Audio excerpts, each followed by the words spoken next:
So I want to welcome to the stage a good friend of mine, Miss Angie. Where's Angie at? Yay, Angie Austin. My radio friend, my TV friend. Here's the stage. Here's the steps right here. Come on up. All right. Angie has a very powerful testimony. How do we turn? Is this on? Toot? Make sure. Let's see. I don't know. Toot, toot. Is this good, Scott? Here you go. Dude. So Angie, she has an amazing testimony, and so I just wanted to share just a few minutes how to overcome your past. Come over here. We have to come over here. Sure. Stand right there. Right here. Face that way. Yes. Very good. It's like we practiced. No, you're okay. The camera's right there. Okay. Oh, the camera's right there. You just want me to start talking? You're on. Sure. All right. My name's Angie Austin, and I do a radio show with Dr. Joe called The Good News. And then last week I started a national show as well called Daybreak USA. And I grew up in a very difficult household. My dad was an alcoholic. He was abusive to my mom. We tried to leave 3 times. I have 3 brothers. We all reacted a little differently to that kind of stress. One of my brothers basically ended up in the lifestyle that got him murdered. I have another brother who's a homeless meth addict, and then another brother who has Asperger's and fights with depression. And so I thought to myself when I was a kid, if all these people are making decisions around me that are bad, and my mom was in a situation where she couldn't really help me because she was just trying to survive. So I was moved around to a lot of different places, foster homes and friends' homes. I was on my own at 16. I thought, well, I can certainly make better decisions for myself because I didn't want to be on Jerry Springer. If I didn't even have Jerry Springer, but I didn't want to be like that. Although that would be national TV. Yeah, well, you know that, like, you don't know me, you don't know me. Yeah. I didn't want to be like that. So if you hear Angie's story, she has every reason to be bitter. But she had a choice to make her life better. And so let's talk about that. What turned things, so you had lots of reasons. Number one is forgiveness. Amen. Yeah, I think that you can sit around and waste your whole life being mad at all the people you got stuck with. But if I'm a Christian, and I really believe in Philippians 4:13, all things are possible through Christ who strengthens me. And regardless of your faith, I think that you can find whatever your higher power is, and you have to give it to them. As my colleagues who are here know, I had one of the most difficult professional weeks of my life last week. My news guy on my new job had a stroke. My board operator was not there. My producer was not there, and I didn't have my normal studio. So I'm by myself downtown at Metropolitan State University wanting to quit. Mm-hmm. But when I was in high school, I worked 7 days a week to put myself through college and high school.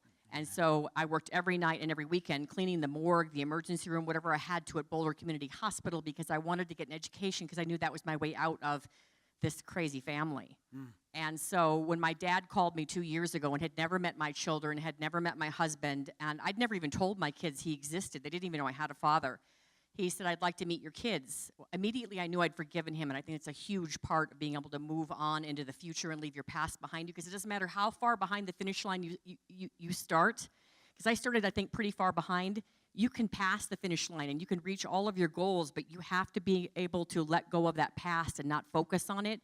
So anyway, to make a long story short, my dad came, and my husband was like, why are you, like, letting him back into your life? Like, he doesn't even know me, didn't come to our wedding, he doesn't know our kids, he was abusive to your mom, he abandoned you. And I said, because if I want my kids to learn about forgiveness, I have to demonstrate it myself, and my faith calls me to forgive. Amen. So just one quick thing. He sat on my couch, and he sobbed after he met my children. He sobbed like he'd seen someone in a car accident, and his whole body was shaking, his eyes were running, his nose was running, and I just cleaned my carpeting. I was like, really, Dad? Are you serious? You don't have white couches, do you? No, yeah, it was a nice couch, too. Okay. So I leaned over and put my arm around him. I said, Dad, I've forgiven you. And he said, I know. I can tell.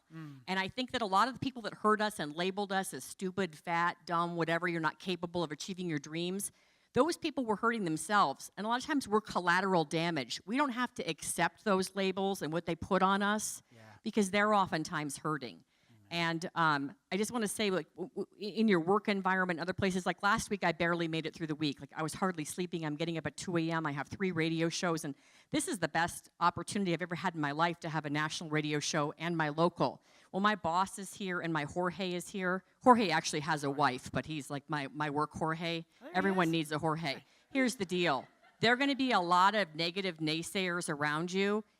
Surround yourself by people who lift you up, who support you, who believe in what you can do. Now, you may have someone in your family that you are stuck with and you cannot get rid of them, but you can certainly set up boundaries and limit how much negativity they pour into your life. Amen. I know, like, you might even be married to them, right? Amen.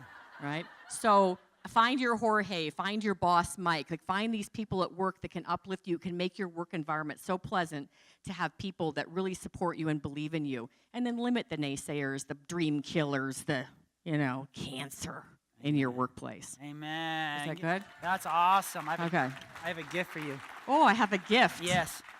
I hope it's a check. Maybe it's a check. And it's in the thank you bag. Oh. So it means thank you. I bet it's raw nuts, grass-fed beef. I knew it. Raw nuts. Wait a minute. I knew it. Starbucks card. Chocolate. And a new one. She doesn't know about this.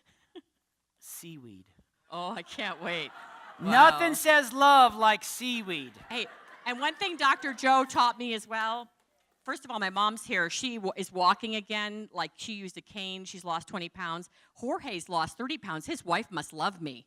Are you kidding me? I mean, and my boss, Mike, we rubbed off on him. He eats so healthy, it's crazy. But he's taught me that even though your kids want to go to Dairy Queen, you can make those things. Like the cookies I made the other day were organic peanut butter, raw oats, and cocoa, and with dark chocolate. They're really good. We're not saying you can never have fun again. Yeah, don't let him scare you, because you can still have sugar every once in a while, and you can still have white flour every once in a while. Like, he's going to tell you, and stay green grass. Yeah, you can still be healthy and eat some of those things. Amen. Yeah. Give her a hand. Woo!